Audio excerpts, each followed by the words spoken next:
मराठीवरती आपल्या सर्वांचं स्वागत। आपण पाहत आहात बिग टीव्ही मराठी। मी तृप्ती कदम। पाहूया आजच्या ठळक घडामोडी। अध्यक्ष महोदय,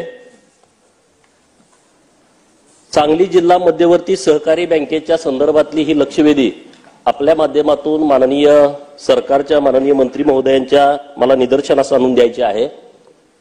महाराष्ट्रातलं सहकार हे देशामधलं एक आदर्शवत सहकार होतं। बिना सहकार नाही उद्धार ह्या ब्रीद वाक्यापासून सुरुवात झालेलं सहकार आता सहकाराचा स्वाहाकार इथपर्यंत येऊन पोहोचलेला आहे। महाराष्ट्रातली अनेक उदाहरणं आपल्या समोर आहे, पण मी सांगली जिल्ह्यातल्या जिल्हा बँकेच्या माध्यमातून किती चुकीच्या पद्धतीनं या सहकाराची वाट लावली जाते हा विषय आपल्या समोर निदर्शनास आणून द्यायचा आहे। सांगली जिल्हा मध्यवर्ती सहकारी बँकेवरती बँकेच्याच एका संचालकाने अर्ज केला की बँकेत चुकीच्या पद्धतीनं कारभार सुरू आहे, भ्रष्टाचार सुरू आहे, अनियमितता सुरू आहे आणि त्या संचालकाच्या तक्रारीवरून माननीय छत्रीकर समिती, ज्या समितीमध्ये 5 सदस्य होते अधिकारी, त्यांच्या माध्यमातून चौकशी सुरू झाली। या चौकशीमध्ये जवळपास 21 मुद्दे 83 मध्ये तपासले गेले आणि त्याच्या संदर्भामध्ये 83 च्या चौकशीमध्ये जिल्हा बँकेवरती ठपका ठेवण्यात आलेला आहे। 83 ची चौकशी झाल्यानंतर 88 ची चौकशी सुरू झाली। 88 च्या चौकशीमध्ये काही मुद्दे जाणीवपूर्वक वगळण्यात आलेले आहेत आणि परत या चौकशीवरती स्टे देण्यात आलेला आहे। माननीय मंत्री महोदयांनी या बाबीकडे सिरियसली बघितलं पाहिजे। सांगली जिल्ह्यामध्ये 2 विभाग आहेत, एक कृष्णाकाठचा विभाग आहे आणि दुसरा दुष्काळी पट्टा आहे आणि आम्ही दुष्काळी पट्ट्यातून आलेले कार्यकर्ते आहोत। दुष्काळी तालुक्यातल्या शेतकऱ्यांनी सभासदाची फी भरून अनेक साखर कारखाने, अनेक सूतगिरण्या त्या भागामध्ये उभा केलेल्या आहेत, परंतु या जिल्हा मध्यवर्ती बँकेच्या माध्यमातून ज्यांच्याकडे या बँकेचं नेतृत्व आहे त्यांनी अनेक कारखाने, अनेक सूतगिरण्या जाणीवपूर्वक बंद पाडून त्या विकत घेण्याचा सपाटा लावलेला आहे।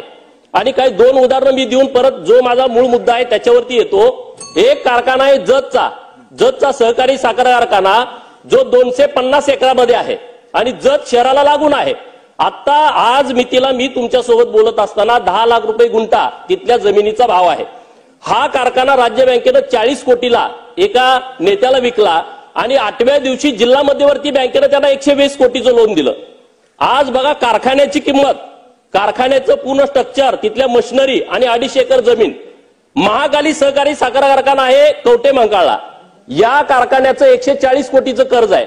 140 कोटीच्या कर्जासाठी गेले 5 वर्ष हा कारखाना बंद पाडलाय। जिल्हा बँकेनं त्या कारखान्याला जमीन विक्रीला परवानगी दिली। ज्या लोकांना जमीन विक्रीला परवानगी दिली त्यांनी त्या जमिनीचा भाव काढलाय 35 लाख रुपये गुंठा, म्हणजे स्टँडला लागून हा कारखाना आहे। आपल्याला सगळ्याला माहित आहे की कोणत्याही शहरामध्ये एसटी स्टँड असते, तो एकदम हाय रेटचं ठिकाण असतं, त्या एसटी स्टँडला लागून हे 280 एकराचा कारखाना आहे। माझं काय म्हणणं आहे की 20 एकर जमीन विकली तर 140 कोटी फिटून 40 कोटी कारखान्याकडे शिल्लक राहत आहेत, परंतु त्या नेत्याचं म्हणणं हा कारखाना बंदच पडला पाहिजे आणि ती पूर्ण जमीन आणि हा कारखाना मला थोडक्या दरामध्ये विकत मिळाला पाहिजे। मग ही बाब आपण थांबवणार आहात का नाही थांबवणार? आणि मग पुढे जाऊन आटपाडी मधला मानगंगा सहकारी साखर कारखाना, हा कारखाना विक्रीत काढण्याचा डाव हा त्या कारखान्याच्या लोकांनी काढलेला आहे, जिल्हा बँकेला धरून, जिल्हा बँकेचं नेतृत्व करते त्या मंडळीला धरून। म्हणून आमचा आक्षेप असा आहे की 2 वर्षापूर्वी आटपाडीतली सहकारी सूतगिरणी, ही सहकारी सूतगिरणी जिल्हा बँकेनं लिलावात काढली। लिलावाची रक्कम ठेवली 40 कोटी रुपये आणि विकली कितीला? 11.5 कोटीला। मंत्री महोदय साहेब, अत्यंत सिरियस विषय आहे। जिल्हा बँक 40 कोटी लिलावाची किंमत ठेवते, ती सूतगिरणी 11.5 कोटीला विक्री करते। जेव्हा दस्त होतो, खरेदी होते, 11.5 कोटीची स्टॅम्प ड्युटी भरायला पाहिजे, परंतु अध्यक्ष महोदय 11.5 कोटीची स्टॅम्प ड्युटी हे रजिस्ट्रारनी भरून घेतली नाही, त्यांनी 100 कोटीची स्टॅम्प ड्युटी भरून घेतली, 6 कोटी रुपये। म्हणजे सरळ इथं लक्षात येत आहे की 11.5 कोटी आणि 100 कोटी म्हणजे जवळपास 88 88 कोटी रुपयाचा इथं सरळ भ्रष्टाचार दिसतोय। तुम्ही सूतगिरणी विकली 11.5 कोटीला, राज्य सरकारनं 24 कोटी रुपये या सूतगिरण्याला दिले होते, ते 24 कोटी रुपये का नाहीत भरून घेतले बँकेनं? 24 कोटी रुपये भरून न घेता बँकेनं विक्री करण्यासाठी परवानगी का दिली यामध्ये बँक जबाबदार आहे। आणि परत त्या सूतगिरणीचे 46 एकरचे एनए प्लॉट पाडून ते 200 कोटी रुपयाला विकले गेले. म्हणजे एवढा मोठा भ्रष्टाचार या सूतगिरणीमध्ये झाला आणि त्याच सूतगिरणीचे मालक आता परत मानगंगा सहकारी साखर कारखाना विक्रीला काढतायत.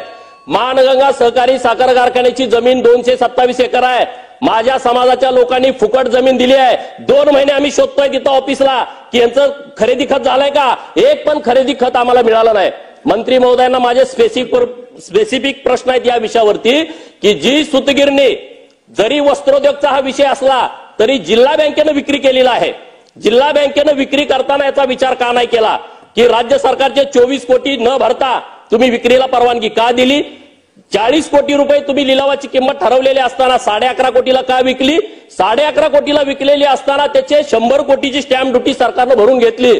म्हणजे हा सरळ त्यामध्ये भ्रष्टाचार झालेला आहे. तुम्ही सूतगिरणीच्या व्यवहाराला स्थगिती देऊन या व्यवहाराच्या चौकशीचे आदेश आपण देणार आहात का. हा नंबर 1चा प्रश्न. नंबर 2रा प्रश्न 88 खाली जी चौकशी सुरू आहे त्या चौकशीला आपण स्थगिती दिलेली आहे सरकारनं.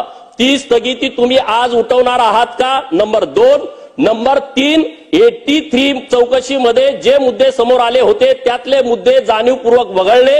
ते कुणी वगळले, कशासाठी वगळले आणि आता ते मुद्दे घेऊन परत 88ची चौकशी होणार आहे का. आणि त्या चौकशीला तुम्ही काय टाइम बॉन्ड प्रोग्राम देणार आहात का की महिन्याभरामध्ये 1.5 महिन्यामध्ये आम्ही याची चौकशी करू आणि त्या संचालक मंडळावरती फौजदारी गुन्हे दाखल करून त्यांच्यावरती कारवाई करू. आणि मानगंगा सहकारी साखर कारखाना जो आहे तो अत्यंत महत्वाचा सहकारी साखर कारखाना ज्या कारखान्याची किंमत देता काय मंत्री महोदयाने बोल द्या ना. आता बरं ठीक आहे, परत मला द्या एकदा बोलायला. 1:40 संपवायचं होतं आपलं लक्षवेधी. हो माननीय अध्यक्ष महोदय, 10 मिनिट वाढले. सभागृहाचे सदस्य सन्माननीय गोपीचंदजी पडळकर यांनी अतिशय गंभीर मुद्द्यावरती या सभागृहाचं लक्ष वेधून घेतलेलं आहे. त्या ठिकाणी खरं आहे की सांगली जिल्हा मध्यवर्ती सहकारी बँकेच्या कामामध्ये जी अनियमितता होती त्याच्याकरता सहकार आयुक्तांनी एक कमिटी नेमली आणि कमिटी नेमल्यानंतर या बँकेने नाबार्डच्या मार्गदर्शक सूचना आणि सहकार कायदा व बँकेचे पोटनियम यांचे उल्लंघन करून असुरक्षित कर्ज वाटप केल्याचे चौकशी समितीच्या निदर्शनास आले होते. आणि त्याच्याकरता मग बँक शासनाकडे त्या ठिकाणी अप्रोच झाली आणि शासनाकडनं त्या ठिकाणी म्हणजे तत्कालीन मंत्र्यांनी जैसे तेचे आदेश त्या ठिकाणी दिलेले होते. परंतु या ठिकाणी मी सन्माननीय पडळकर साहेबांना सांगेल की सदर 88च्या कारवाईबाबत सदर अपिलामध्ये शासन स्तरावर तात्काळ सुनावणी घेऊन ही 88ची चौकशी त्या ठिकाणी उठवण्यात येणार आहे. दुसरं त्यांनी सांगितलं आहे की सूतगिरणीचा जो व्यवहार झालेला आहे तो चुकीच्या पद्धतीनं झालेला असं त्यांना त्या ठिकाणी म्हणणं आहे. परंतु ह्या संपूर्ण झालेल्या व्यवहाराची चौकशी पुन्हा एकदा शासनामार्फत करण्यात येईल आणि जर का ही कायद्याच्या चौकटीत राहून जर का त्या ठिकाणी विक्री झालेली नसेल तर ती निश्चितपणे त्या ठिकाणी रद्द करण्यात येईल. नंतर त्यांचा एक मुद्दा आहे की 83 मध्ये वगळलेले मुद्दे ह्या 88च्या कारवाईच्या वेळेस समाविष्ट करण्यात येतील का. निश्चितपणे जेव्हा आपण 88ची ही कारवाई त्या ठिकाणी स्थगिती उचललेली राहील तर 83 मधले वगळलेले मुद्दे याच्यामध्ये समाविष्ट करून त्या ठिकाणी आपण चौकशी करू. माननीय मंत्री महोदयांचं मी आभार व्यक्त करेन की त्यांनी व्यवस्थितपणे आम्हाला उत्तर दिलेलं आहे. परंतु त्यातले काही अजून आम्हाला शंका आहेत की मानगंगा सहकारी साखर कारखाना या 229 एकरावरती आहेत आणि त्याची खरेदी खत आज पण आम्हाला मिळत नाहीत आणि त्याच्या संदर्भात आपण काही सूचना देणार आहात का. नंबर 1, कारण ती जमीन खरेदी करून घेतली का अशीच लोकांची मेंढपाळ होती त्यांच्याकडून तशीच करून घेतली. 2 महिने झाले तिथं कागदपत्र सापडत नाहीत. दुसरा महत्वाचा विषय आहे कारखान्याचं व्हॅल्युएशन काढलं तर 70-80 कोटी रुपये होते. कारखान्यावरती जिल्हा मध्यवर्ती सहकारी बँकेचं 118 कोटीचं कर्ज आहे. बँक ऑफ इंडियाचं 85 कोटीचं कर्ज आहे. धनश्री मंगळवेढा बँकचं 22 कोटी, दत्त कोल्हापूर 50 कोटी, तिरुमला दिल्ली 20 कोटी, विठ्ठल पंढरपूर 4 कोटी, कर्मचाऱ्यांचे देणे 11 कोटी, शेतकऱ्यांचं ऊस बिल 3 कोटी, तोडणी वाहतूक 1.5 कोटी, इतर देणी 20 कोटी, 334 कोटी रुपयाचं कर्ज आहे. अनेक हजारो शेतकऱ्यांची त्यांच्या उतार्यावरती परत कर्ज काढलेलं आहे. मग याची कोणी आपण चौकशीचे आदेश देणार आहात का. एवढं कर्ज झालं कसं आणि ह्याची जबाबदारी निश्चित करून जे संचालक मंडळ होतं, चेअरमन होतं, त्यांच्यावरती तुम्ही जबाबदारी निश्चित करण्याच्या बद्दल सूचना देणार आहात का? 88 मध्ये काही मुद्दे आले, त्यातला एक महत्त्वाचा मुद्दा आहे मंत्री महोदय, आपली सरकारची बदनामी खाली सुरू आहे, कारण नोकर भरतीमध्ये तिथं घोटाळा झाला होता आणि आता नव्यानं नोकर भरती करण्याच्या बद्दलचा प्रस्ताव आम्ही सरकारकडे दिलाय आणि आम्हाला सहकार मंत्री महोदयांनी मान्यता दिली आहे, अशी खाली चर्चा करून आता तिथून काही लोकांच्याकडून एक नोकर भरतीसाठी 25 लाख आणि एका पदासाठी 4-4, 5-5 लोकांचे पैसे गोळा करायचे काम संचालकांच्या माध्यमातून सुरू आहे. तर याच्याबद्दल आपण नोकर भरतीला ही व्यवस्थित चौकशी झाल्याशिवाय आपण त्यांना मान्यता देऊ नये अशी आमची एक विनंती आहे, ती आपण देणार आहात का? हा माझा स्पेसिफिक प्रश्न आहे. मंत्री महोदय.